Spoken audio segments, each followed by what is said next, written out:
Selamat siang, salam sejahtera untuk kita semua. Yang saya hormati Bapak Muhammad Rosidi selaku dosen pengampu aspek hukum dalam bisnis.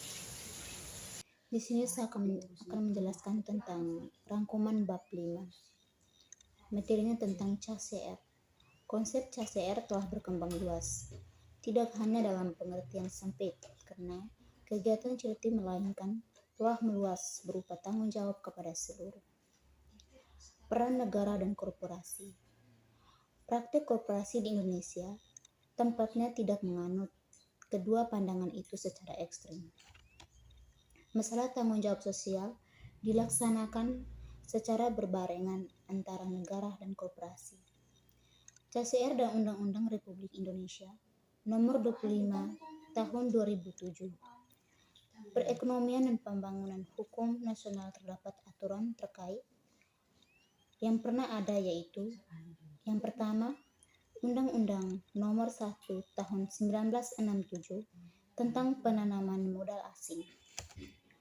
Yang kedua, Undang-Undang Nomor 6 Tahun 1968 tentang penanaman modal dalam negeri. Yang ketiga, Undang-Undang Nomor 11 Tahun 1970 tentang perubahan dan tambahan Undang-Undang Nomor 1 Tahun 1967.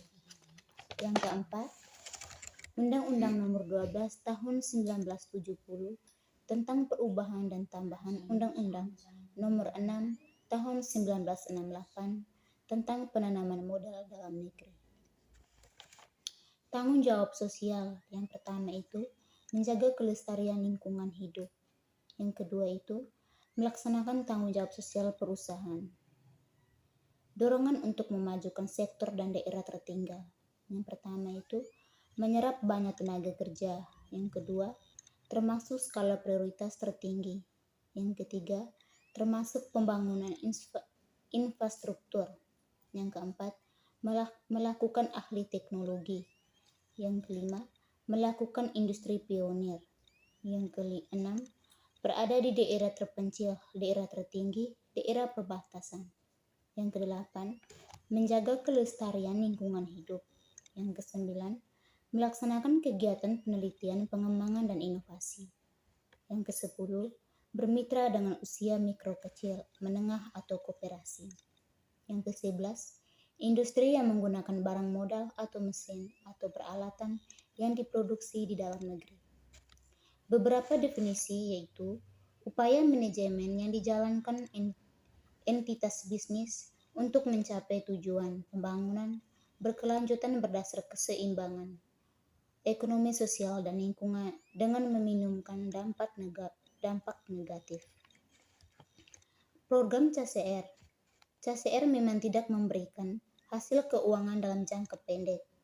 Namun, CCR akan memberikan hasil baik langsung maupun tidak langsung pada keuangan perusahaan di masa mendatang. CCR wajib itu pada saat ini telah banyak perusahaan di Indonesia, khususnya perusahaan besar yang telah melakukan berbagai bentuk CCR. Manfaat program CCR bagi perusahaan memang pada saat ini di Indonesia, praktek CCR belum menjadi suatu keseharusan yang umum, namun dalam abad informasi dan teknologi serta adanya desain globalisasi, maka tuntunan terhadap perusahaan untuk menjalankan CCR akan semakin besar. Contoh kasus CCR itu, Bank Indonesia dalam dunia bisnis selama setengah abad terakhir telah menjelma menjadi institusi paling berkuasa di atas planet ini. Institusi yang dominan di masyarakat manapun harus mengambil tanggung jawab untuk kepentingan. Peranan pemerintah terhadap CCR yang pertama itu, masalah sosial ekonomi adalah tanggung jawab semua pihak, termasuk negara dan korporasi. Yang kedua, CCR di Indonesia seharusnya dilaksanakan dengan prinsip berbagi peran dan beban tanggung jawab rentang antara kewajiban negara dan korporasi. Yang ketiga, Undang-Undang Republik Indonesia penanaman modal mewajibkan korporasi untuk melaksanakan CCR. Rangkuman bab 7 yaitu jaminan sosial tenaga kerja. Jaminan sosial adalah program publik yang memberikan perlindungan dasar bagi pekerja guna menjaga harkat dan martabatnya dalam menghadapi risiko sosial ekonomi yang terjadi akibat kecelakaan kerja. Dalam kaitan dengan pelaksanaan jaminan sosial ini terdapat 3, yaitu yang pertama, asuransi yang merupakan skim bertanggung bagi pihak yang mampu dan memenuhi syarat tertentu. Yang kedua, bantuan sosial yaitu bantuan hibah bagi warga negara yang tidak mampu atau fakir miskin. Yang ketiga, jaminan sosial berupa perlindungan dan bagi para pekerja yang dananya berasal dari iuran pengusaha dan pekerja. Filosofi jaminan sosial.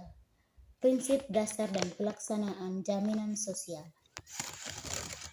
Yang pertama, mengutamakan terwujudnya solidaritas sosial dan kebersamaan melalui gotong royong yang membantu yang kurang mampu. Yang kedua, penyelenggaraan jaminan sosial merupakan tanggung jawab negara sehingga bukan merupakan usaha bisnis, oleh karena itu tidak dikenal istilah monopoli. Yang ketiga, dapat meningkatkan insuren minit karena jaminan sosial hanya dapat perlindungan dasar diharapkan. Dapat mendorong kebutuhan perlindungan. Sejarah singkat dan badan hukum penyelenggara. Dasar hukum yang pertama, Undang-Undang Republik Indonesia Nomor 3 Tahun 1992 tentang Jaminan Sosial Tenaga Kerja.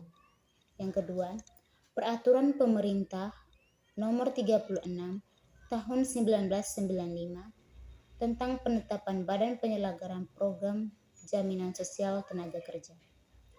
Jenis dan manfaat program. Yang pertama, jaminan kecelakaan kerja. Yang kedua, jaminan kematian.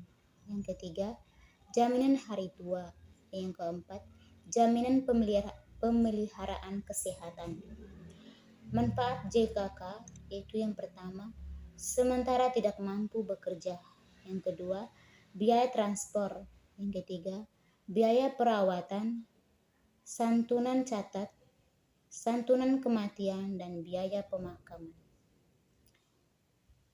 Kepesertaan dan pelayanan jamstik. Itu hal pokok jamstik yang pertama itu, jaminan sosial merupakan hak pekerja yang bersifat universal yang merupakan hak asasi manusia. Yang kedua, penyelenggaraan program domestik pasca Undang-Undang Nomor 3 Tahun 1992. Yang ketiga, dalam menghadapi globalisasi dengan segala dampaknya serta tuntunan dengan perubahan sosial. Sekian saja hasil presentasi dari saya. Kurang lebihnya mohon maaf. Sekian dan terima kasih.